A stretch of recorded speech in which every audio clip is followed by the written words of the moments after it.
વાત નવસારીમાં વરસાદી માહોલે વિનાશ વેર્યો છે। કળદેવી તાલુકામાં વાવાઝોડાથી અનેક વૃક્ષ ધરાશાયી થયાના દ્રશ્યો સામે આવ્યા છે। આંબા ચીકુના લગભગ 800 વૃક્ષ પડી ગયા અને તેના કારણે કરોડોનું નુકસાન થયું છે। આવક આપતા વૃક્ષો જમીનદોસ્ત થતા હવે ખેડૂતો ચિંતામાં છે। સરકાર મદદ કરે તેવી ખેડૂતોની આશ છે।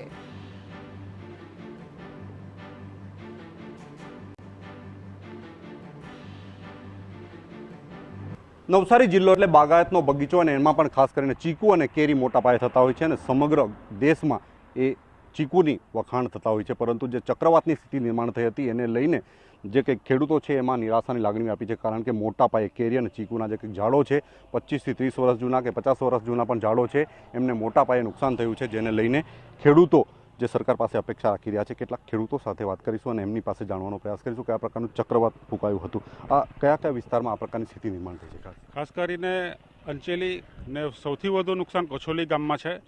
આશરે 300 થી 400 બાગાયતી પરિપક્વ ઝાડો જે ગણાય અમારા ખેડૂતોના, ચીકુના, આંબાના આવક આપતા જે ઝાડો છે તેને વ્યાપક પ્રમાણમાં નુકસાન છે અને ગણતરી કરવામાં આવે આશરે તો કરોડો રૂપિયાનું નુકસાન છે, જેથી કરીને ખેડૂતો ભવિષ્યમાં કેવી રીતના ઊભા થશે તેના માટે સરકાર પગે મદદ કરે એવી ખેડૂતોની આશા છે।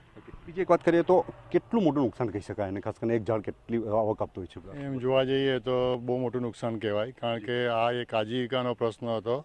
અહીંના જે ખેડૂતો જે છે મોસ્ટલી ચીકુ પર નભે છે અને ચીકુના જ્યારે ઝાડો નું નિકંદન થાય છે ત્યારે એ બહુ મોટું નુકસાન કહેવાય છે, કારણ કે ચીકુની ઇન્કમ જે રેગ્યુલર ઇન્કમ છે અને રેગ્યુલર ઇન્કમથી જ એ પરિવાર એનું પોતાનું ગુજરાન ચલાવતો હોય છે, એટલે આ બહુ મોટું નુકસાન છે। એ નુકસાનને પાછું રીડેવલપ થતાં મિનિમમ 15 વર્ષ લાગશે એવું અમને લાગી રહ્યું છે અત્યારે। ખાસ કરીને કેવા પ્રકારની જે કંઈક સ્થિતિ નિર્માણ થશે અને કેવું નુકસાન થશે એવું લાગે છે કે ભરપાઈ કરવા માટે શું કરવું પડશે? હજુ તો ભરપાઈ તો હવે બરાબર છે કે ભરપાઈ સરકાર સારામાં સારી આપે એવું અમે માનીએ છીએ, પણ હજુ તો વરસાદ પડશે અને જે ઝાડો હલી ગયા છે એ ઝાડ હજુ બી પડી શકે એવી શક્યતા ખરી જે ચક્રવાતમાં લાગ્યા છે અને હજુ નુકસાન વધી શકે એવી અમને પેલી છે કે હજુ નુકસાન વધશે આનું।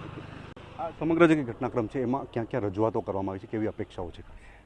આખી ઘટનાની અમને જાણ થયા પછી અમે તરત જ તંત્રને રજૂઆત કરી હતી, ડિઝાસ્ટરમાં કરી હતી, મામલતદારશ્રીને કરી હતી, કલેક્ટરશ્રીને કરી હતી, કૃષિ પ્રધાનને કરી હતી, અમારા ધારાસભ્યશ્રીને રાકેશભાઈને કરી હતી અને રાકેશભાઈએ ત્યાં રસ દાખવીને તરત જ ગાંધીનગર હોવા છતાં ફોલોઅપ લીધું છે ને બપોરે સર્વે પણ થઈ ગયો છે, એટલે તંત્રની કામગીરીથી અમે સંતુષ્ટ છીએ। પણ હવે પછીની જે કાર્યવાહી છે તે સરકાર વિચારીને ખેડૂતોને સારામાં સારું વળતર આપે। ખાસ કરીને મારા ગામના તાલુકા પંચાયત સભ્ય, આપણા તાલુકા પ્રમુખ શ્રી પપ્પીભાઈ, એ બધાનો આભાર માનવો છે કે એ લોકો ખડે પગે અમારી સાથે હાજર રહ્યા છે આખો દિવસ અને અમને સારામાં સારી પેલું કરી છે એમ, એટલે અમે તંત્રથી ખુશ છીએ। તો ખાસ કરીને જે સ્થિતિ નિર્માણ થઈ છે એ કુદરતી આપત્તિ કહી શકાય। કુદરતી આપત્તિમાં જે રીતે ખેડૂતોને નુકસાન થયું છે, કેરી અને ચીકુ પાકો એ રોકડિયા પાકો છે, ખેડૂતોની સદ્ધરતાની એક મોટી નિશાની છે અને એમાં પણ નવસારી જિલ્લાનો ગણદેવી તાલુકો બાગાયતી પાકોના લીધે ખૂબ વખાણાય છે, પરંતુ જે નુકસાન થયું છે એની ભરપાઈ સરકાર કરી આપે, થોડીક મદદ થાય એવી અપેક્ષા રાખીને બેઠા છે। નિલેશ ગામી, TV9 નવસારી।